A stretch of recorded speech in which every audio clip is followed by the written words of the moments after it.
It should be the most important and dramatic election in the region. But Friday's presidential poll in Iran will not bring the reform that democracy campaigners hope for. The 8 men competing to take over from President Mahmoud Ahmadinejad are a mix of hardliners and technocrats who pose no threat to the supreme religious leader, Ayatollah Ali Khamenei. Well, John is in Iran tonight. John. Krishnan, you know, 4 years ago, the presidential campaign here was absolutely alive in every city in Iran. The debate ranged in every shade of opinion. It was fiercely contested verbally. This year, very, very different. The debate is all but still, and there are very few people on the streets talking about it. But on the other hand, these 8 candidates, although they've been purged of, well, all perceived as troublemakers, there are differences, but they are nuanced. They're not profoundly different anyway. Tehran's traffic snarls as it's always snarled.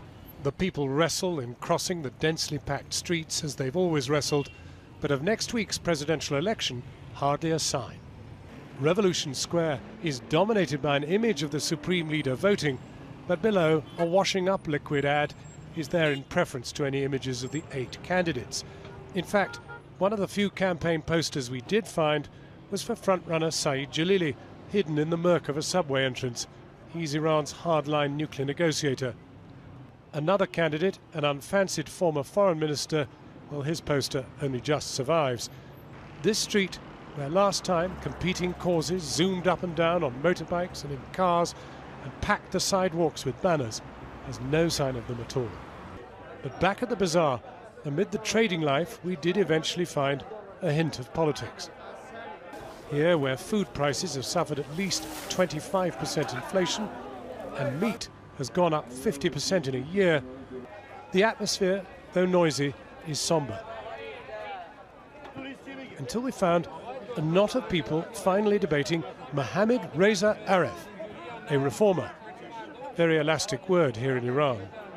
Mr. Aref is a reformist, so he believes that we don't need to go to attention with regional and global powers. If we want to have a strong economy, we need to resolve our tensions.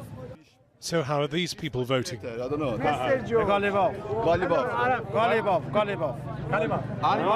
Take any 10 people, 10 different opinions, including this man who tells us, I'm voting for me. Well, John, with Iran at the centre of so many regional crises, what's at stake? Well, so much, Krishnan, because, as you say, they are right at the centre of events. You've got Afghanistan here with Western troops about to withdraw over the next year. Afghanistan played a role there in the beginning in actually helping the Western powers to kind of secure this end of the country. Then there's Iraq over here, and that in the last month has witnessed 1,000 killings, mainly of Shia.